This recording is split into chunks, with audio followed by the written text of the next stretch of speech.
It's InfoWars Nightly News. We are back. We're going to go to this short video clip with director and filmmaker Bill Bean dealing with Timothy McVeigh a few years before the Oklahoma City bombing at a demolition military base a year after he was supposedly out of the military. Here's that clip, then we're going to Mr. Bean. Hi, my name is Bill Bean. I work in the film industry. On August 3rd, 1993, I was at Camp Grafton, North Dakota.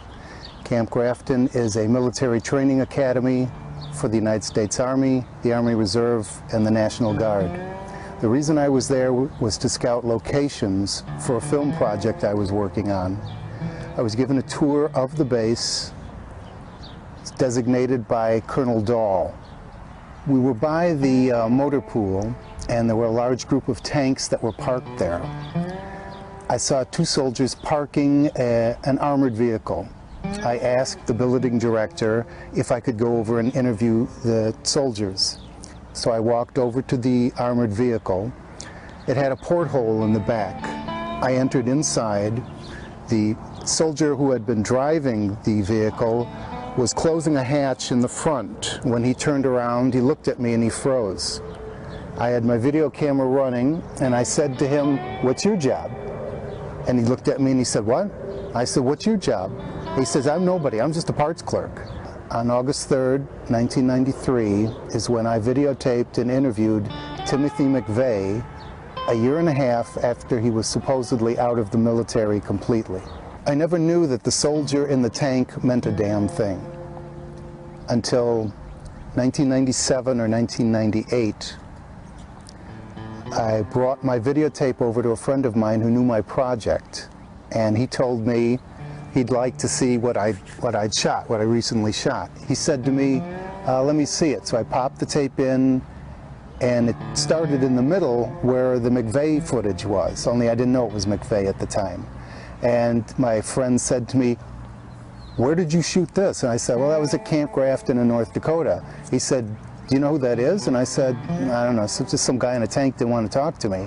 He says, "No, that's Timothy McVeigh. That's the guy who blew up the Murrah Federal Building." And I said to him, "Are you sure?" And he says, "Yeah." He says, "I've been watching the trial all day on TV." Again, that was a clip from the film A Noble Lie, Oklahoma City, 1995, with one of the most intriguing characters in this entire saga seeking after the truth. I haven't interviewed him in many years. Bill Bean is a filmmaker currently living in Chicago, and he has made a lot of different films and also acted as well. And we'll get him to basically break down the story of his run-in with this supposed mastermind of the Oklahoma City bombing, Timothy McVeigh, which subsequently did get picked up by some major newspapers and magazines in the United States, but never became a big nightly news issue. And it's undoubtedly McVeigh there at a demolitions base, a Army base specializing in demolitions. And the footage is undoubtedly him. And this fits into what we know about McVeigh, that he had been sheep-dipped, or basically taken out of the military and put into clandestine operations, a well-known practice. And joining us to break it down is Bill Bean. Bill, thanks for coming on with us. Sure, good to be here, Alex. You're the expert on this. Start at the beginning. Okay, I was producing a film. I had written a screenplay, and I had gotten to the stage where I had investors that were interested, but they wanted to see something ahead of time so they knew that they were investing their money correctly. So I went out to the Dakotas to get a lock on locations. I went out to ranches, I went out to farms, I talked to people. One of the people I talked to was Jeff Esslinger at the North Dakota Film Office. Jeff read my screenplay. Jeff talked to me about what I wanted to shoot, and he was sending me to a couple of different locations, and he added that I could go to a military base because I had several military bases in my screenplay. I had actually told him that I really wasn't that interested. I had a lock on a couple of other bases, but he said, "Why don't you just show up? If you don't want to use it, that's fine. It's right on your way." So I contacted the Camp Grafton in North Dakota. It's a military training academy What they teach there is explosives and demolition and bridge building. And I had a meeting prepared with a Colonel Dahl. Colonel Dahl was the superintendent of Camp Grafton. I videotaped Colonel Dahl talking to me and stating that I was at Camp Grafton to scout locations for my film. And then Colonel Dahl turned me over to the billeting director, a man by the name of Paul Osser. Paul actually took me on the tour of the base. The tour lasted, about 2 hours or so. We looked at any location I wanted to look at. We went to some general locations. We went to the rec room, the mess hall. I videotaped all the locations. Then we got to some of the more interesting places. We went to the motor pool where they had gigantic earth-moving equipment. We went to the armory, which I actually got a kick out of. I didn't really know what it was. It was just a big vaulted door. And I said to the soldiers in charge there, I said, gee, could I go in there? And they said, oh, okay. So they opened up the armory. They had to unlock a door like you do at a vaulted safe in a bank. I went inside, I videotaped that. We went over to the communications room. Then we went outside of the motor pool, and there was a long string of tanks, probably the length of a football field, various kinds, various makes. In fact, I was informed that several of the tanks had been captured in the Gulf War. This was the first Gulf War. And some of them were Russian, I believe. So while I was videotaping that location, I saw a flatbed, a very large flatbed with two soldiers, one soldier inside and one soldier outside directing. So the armored vehicle, I've been corrected. I used to call it a tank, and people have corrected me and say, well, no, that's not a tank. It's an armored vehicle. Okay, I accept the correction. It's an armored vehicle.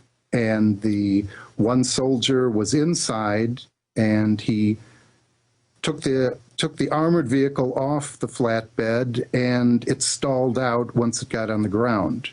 I kept videotaping, and it stalled out again. So rather than quit taping, I did a very slow 360-degree pan in all directions, establishing right then and there that I was at Camp Grafton and that this armored vehicle was parked there at Camp Grafton. The billeting director that I was with was on the phone, and since I had been able to go anywhere else I wanted to go, I said, gee, could I go interview those guys? And he nodded yes. So I walked over, and when the armored vehicle was parked, I entered it through a large porthole in the rear. I crouched in the entrance, and because the vehicle had been running, the individual parking the vehicle wasn't aware that I was inside the vehicle. Yeah, you went in the rear hatch, and to be clear, this is a few years before the Oklahoma City bombing, but about a year after, I'm going from memory, so correct me if I'm wrong, but about a year after he'd supposedly been out of the military, and it matches photos from around the time with him being a bit thinner. But if you look at the hands, the rest of the body, and I've studied this video closely over the years, I'd say 99.9% this is Tim McVeigh. What's your view on that? Oh yeah, there's no question that it's Tim McVeigh. I took the shot. I froze when I looked at the video years later. I froze it right when he turned around, and I was able to, through computers, to put up specific shots of Tim McVeigh from that time. In fact, his military shot, where he is in the military uniform with the military cap, I placed right exactly next to it, plus a shot taken when he was younger and he had longer hair. And when you put the three in a line, it is Timothy McVeigh, no question. The one problem we had was you couldn't see a name patch on there. but you could read on the left shoulder was a patch that took us quite a while to figure out what it was, but it was the North Dakota National Guard patch, which is like 5 arrows pointing up. So he was wearing a North Dakota National Guard patch, and so I got the shot. My tape is rolling. I'm looking directly at him, and he sort of freezes there for a second, and I casually say to him, what's your job? And he just sort of looks at me and he goes, what? And I said, what's your job? And he tries to push his way past me, but because I'm crouched in the entrance, he can't get by. So he crouches in the corner out of camera range, and he says, I'm just a parts clerk. And I didn't really know what to make of that. I thought it was kind of insulting because he's not just a parts clerk. He's parking a tank, and he must be a soldier there doing something, but I decided not to push him on it. So I said to him, oh, you're just parking this one, huh? And he says, yeah, basically. And then I let him pass by through the porthole. Now, there's one interesting thing about this, which a lot of people miss. A lot of people say, well, how do I know that that was, maybe it's Tim McVeigh, which everybody agrees once they have seen the tape, and once they've read the forensics report, which Professor Blomgren at the University of Utah, the voice, speech and pathology department, did a forensics test comparing the person in the tank with a known 60 Minutes interview with McVeigh. And Professor Blomgren contacted me saying he's run all the tests. He will testify in a court of law as an expert that this is Timothy McVeigh, and he's sure of it. Now, inside the tank, there was an unbreakable glass plastic turret right at the top. And for a fraction of a second after McVeigh passes me, I put the camera up into the turret and I shoot through. I couldn't get my head up there to shoot it. I just shot it through with the camera looking through the glass.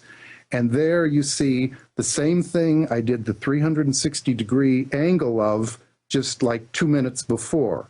The exact same trucks are parked there, the cloud structure in the sky, it's all the same.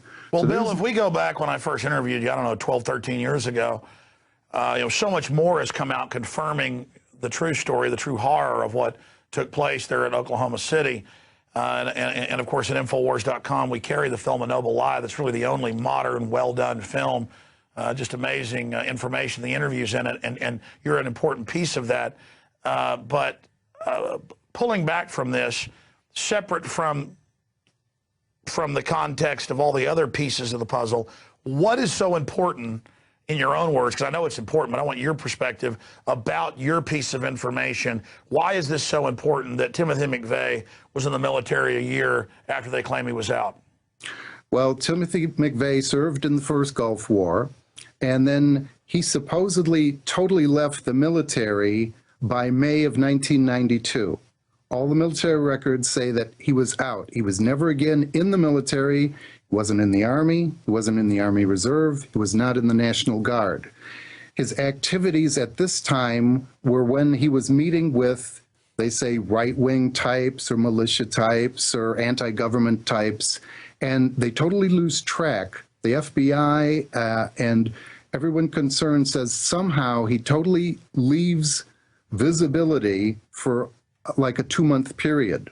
And it is during this time, on August 3rd, 1993, that I videotaped Timothy McVeigh at Camp Grafton, establishing that he was in uniform, parking a tank, and he was in a tank corps when he was in the military. He knew about tanks. And if you go to that base, I was told that you go to that base to learn to blow things up and to be a bridge builder. And I videotaped the class where you learn about explosives and demolition. And I actually, just as a fluke, videotaped the books on the tables of the explosives and demolition books that were there. So this establishes absolutely that there is a lie by the United States government, by the military, by the FBI. The FBI could not be so stupid not to know this, that McVeigh was in the military, probably under an assumed name.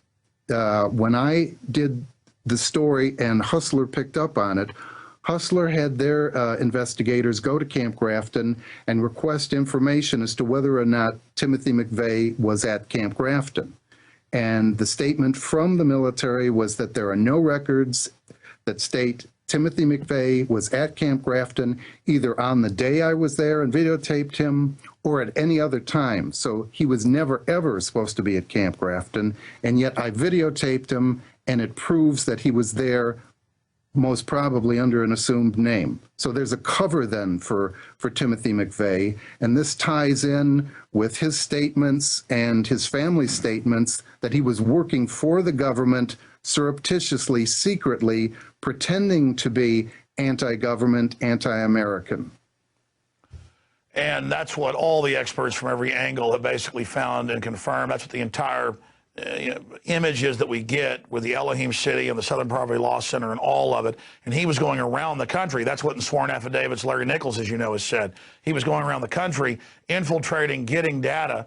And then a few days before, he got angry about the target and about the daycare center and things like that. And so they went ahead and, I guess, set him up, kind of like Lee Harvey Oswald. Now, to be clear, the Noble Lie is an excellent film. They've got another extended edition coming out soon that's reportedly going to have your footage in it. And they sent us just a short clip, but I was able to go to YouTube and pull up from, a decade ago when we first put it out on local TV, and then since it's been on YouTube, a grainier copy of, the full thing of showing what you described of you there talking to him in the armored vehicle. But there's no doubt this is McVeigh. And where do you go from here? Because, your piece of the puzzle is so important. Where do you go from here? Are there any websites people can visit to learn more about your particular work? And any other points that you think are important to relay? Well, you can go to A Noble Lie, and you can see it on YouTube, or you can go to the website, and you can purchase the DVD. You can see the footage of me being interviewed, plus the footage of McVeigh on YouTube. Timothy McVeigh is definitely there. It proves he's there. You asked me where I go. I was harassed for many years without really understanding why. It wasn't until McVeigh's trial that I actually understood that this was McVeigh in the tank. Events took place in my life. I was harassed. I had hang-up phone calls. The people that were investing in my film pulled out. People would say to me, "Did you make somebody mad? What's going on?" And I would have no idea what they're talking about. It wasn't until not only that I saw that I had McVeigh on the tape, but until a couple of years later when I realized that this was the clincher piece, that this was the piece that established that McVeigh worked for the government. He wasn't some lone wolf nut hating the government, and that his actions were controlled. As he himself told Terry Nichols and various other people, he didn't choose the targets were chosen for him. He was set up with people. People were instructed to deal with him. He was instructed to go along and cooperate and play the game as part of an anti-American right-wing nut or militia person or just a crazy person, but that was never the case. He was acting under orders, and he admitted this to several people. Well, that's right, and we also have just the entire program we know was a false flag event, as the film A Noble Lie and other research proves. But in closing, when did you first discover that you had footage of McVeigh? Because you'd shot this years before out scouting. You may have answered it earlier, but just when did you first realize, wait a minute, I've got footage of this guy?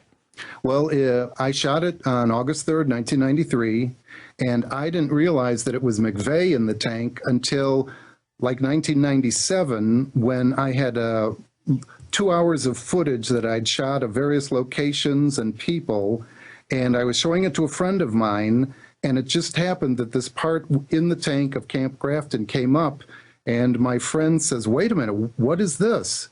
He says, "Where did you shoot this?" I said, "Oh, that was at Camp Grafton in '93. And he says, "Don't you know who that is?" And I said, Well, I don't know. He didn't identify himself. And my friend told me, that's Timothy McVeigh. That's the guy who blew up the Murrah Federal Building. Since then, I've talked to people. I've talked to VZ Lawton, who is a survivor of the Oklahoma City bombing, who attended the trial. And he establishes, this is the man I saw. This is Timothy McVeigh. I've talked to Congressman Charles Key, congressman from the state of Oklahoma, who also establishes this is Timothy McVeigh. So this is the clincher piece, at least my part of the clincher piece. No, it's a key. It's one of the most important pieces, and it just brings it all together, and it confirms all the other amazing evidence. Bill Bean, thank you so much for spending time with us, and I just want to again thank the filmmakers as well for helping get all the great researchers and people that have contributed and putting it all together in one film, A Noble Lie. And I also want to thank you for your courage under that harassment. A lot of other people would have backed off, but well, you know, Alex, over 100 people were murdered that day. Little children were murdered. I have had people say to me over the years, you know, why don't you just, I actually had somebody say to me, why don't you just send the tape to Camp Grafton and then maybe they'll leave you alone? No, that's not what we do in life. We stand up for what's right. If we don't, life will only get worse. You're right. Things have gotten pretty bad because a lot of folks just think if you give in to evil, that it's going to back off, but that's not how it works. Bill Bean, look forward to speaking to you again, hopefully on the radio. And again, we salute you, my friend. Thank you, and I salute you too. Wow. Just an amazing individual.